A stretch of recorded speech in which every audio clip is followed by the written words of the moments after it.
The Bournemouth University logo is shown, followed by the text, "Recovering from an eating disorder, experience, strength and hope." Landscape video with text overlaid, text read out by speaker 1. You don't become ill overnight and you're not going to recover overnight, so it's about taking time for yourself and seeking support and being ready for that support. Speaker 2 talking whilst landscape shots are shown. I think it's a really slow and delicate process, but if you create the right environment, I think people might open up.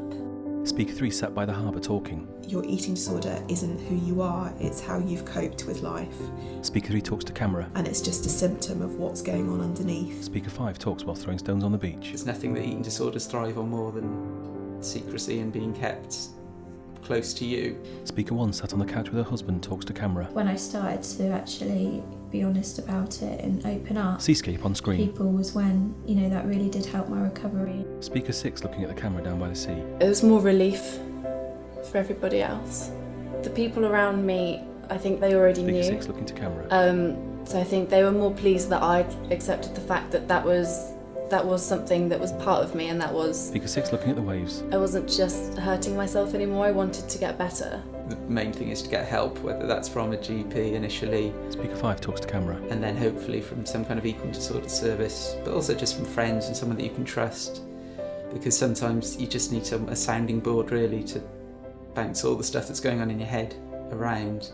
If you've got people around you that believe in you, Speaker 6 and looking to camera. understanding's the hardest part, because you never want to admit Image of birds swimming across lake. or that there's something wrong with you, or that there's something wrong with someone that you love.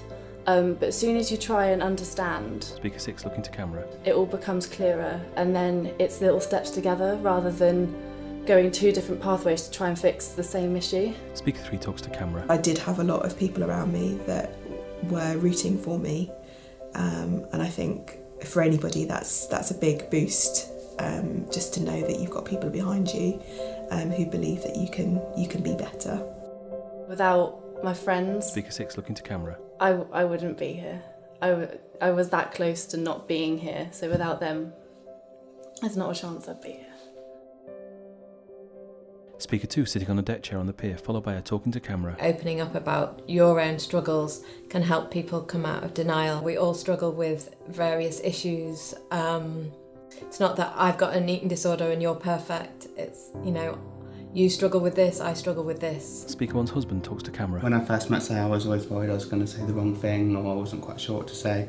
But the best advice anyone Video of Sarah and her husband walking on the beach hand in hand. ever gave me was just to be normal, and just to normalise your interactions. Sarah's husband talking to camera. So if Sarah had a particularly difficult day, it would just be letting her know that I was available for a chat if she wanted to, or make her a cup of tea if she wanted one, just normal interactions like that. Then it's also recognising as well that sometimes she might want to talk, and Clip of Sarah and husband talking. just allowing her to have some space. Treat someone with an illness as you would with anyone who's got a broken leg or Speaker 5 talks to camera.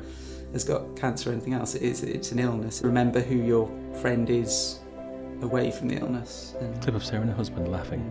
how good a friend they can be without it. Sarah talks to camera. The research says that the earlier that it's recognised and treated, the better chance of recovery is. Speaker 2 walking on the pier talks. Try and talk about it as soon as possible.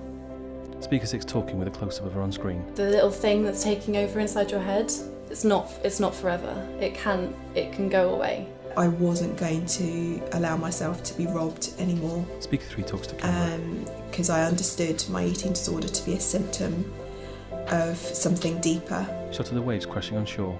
A big fear is actually, if I become a normal weight, I'm not going to get any support. But actually, Sarah and her husband sat together, followed by Sarah talking to camera. there is support there, and it's not.